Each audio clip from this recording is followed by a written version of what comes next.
عبداللہ طاہر جب خراسان کے گورنر تھے اور نیشاپور اس کا دارالحکومت تھا تو ایک لوہار شہر ہرات سے نیشاپور گیا اور چند دنوں تک وہاں کاروبار کیا، پھر اپنے اہل و عیال سے ملاقات کے لیے وطن لوٹنے کا ارادہ کیا اور رات کے پچھلے پہر سفر کرنا شروع کر دیا۔ انہی دنوں میں عبداللہ طاہر نے سپاہیوں کو حکم دے رکھا تھا کہ وہ شہر کے راستوں کو محفوظ بنائیں تاکہ کسی مسافر کو کوئی خطرہ لاحق نہ ہو۔ اتفاق ایسا ہوا کہ سپاہیوں نے اسی رات چند چوروں کو گرفتار کیا اور امیر خراسان عبداللہ طاہر کو اس کی خبر بھی پہنچا دی، لیکن اچانک ان میں سے ایک چور بھاگ گیا۔ اب یہ گھبرائے کہ اگر امیر کو معلوم ہو گیا کہ ایک چور بھاگ گیا ہے تو وہ ہمیں سزا دے گا۔ اتنے میں انہیں سفر کرتا ہوا یہ لوہار نظر آیا۔ انہوں نے اپنی جان بچانے کی خاطر اس بے گناہ شخص کو فوراً گرفتار کر لیا اور باقی چوروں کے ساتھ بھی امیر کے سامنے پیش کر دیا۔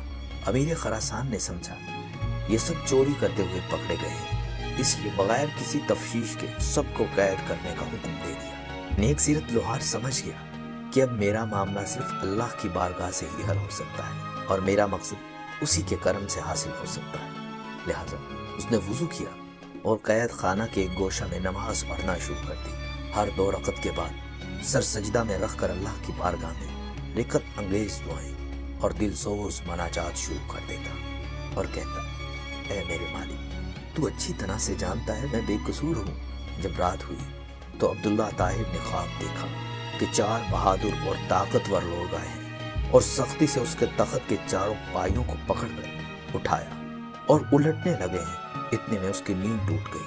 اس نے فوراً لا حول ولا قوت الا باللہ پڑھا، پھر وضو کیا اور اللہ کی بارگاہ میں 2 رکعت نماز ادا کی، جس کی طرف ہر شاہ و گدا اپنی پریشانیوں کے وقت رجوع کرتے ہیں۔ اس کے بعد دوبارہ سویا، پھر وہی خواب دیکھا۔ اسی طرح 4 مرتبہ ہوا۔ ہر بار وہ یہی دیکھتا کہ چاروں نوجوان اس کے تخت کے پائیوں کو پکڑ کر اٹھاتے ہیں اور الٹنا چاہتے ہیں۔ امیر خراسان عبداللہ طاہر اس واقعے سے گھبرا گئے اور انہیں یقین ہو گیا کہ ضرور کسی مظلوم کی آہ کا اثر ہے۔ امیر خراسان نے رات کو ہی جیلر کو بلوایا اور اس سے پوچھا، بتاؤ تمہارے علم میں کوئی مظلوم شخص جیل میں بند تو نہیں؟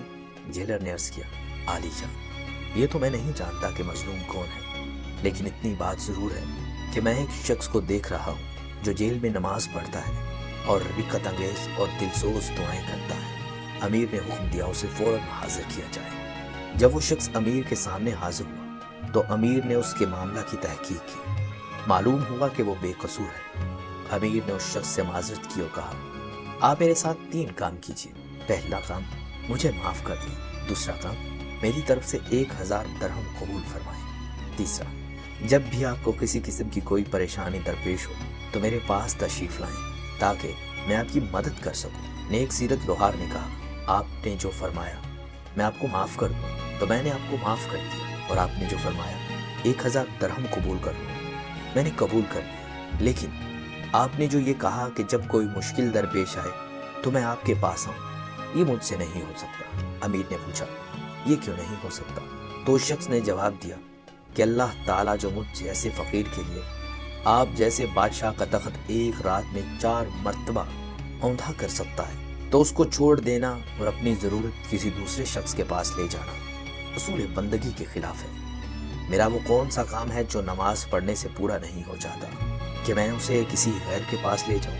یعنی جب میرا سارا کام نماز کی برکت سے ہو جاتا ہے تو مجھے کسی اور کے پاس جانے کی کیا ضرورت ہے؟ تو پیارے دوستو، اللہ تعالیٰ ہر ایک کی سنتا ہے، مظلوم خواہ کافر ہی کیوں نہ ہو، اس کی فریاد تو سارے پردے چیر کر پہنچ جاتی ہے۔ اس لیے کسی پر ظلم سے پہلے ظالم سوچ لے کہ کتنے اختیار اور طاقت والے کے مقابلے پر آ گیا ہے۔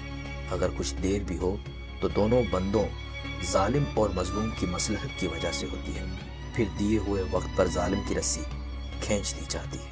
السلام علیکم ورحمۃ اللہ۔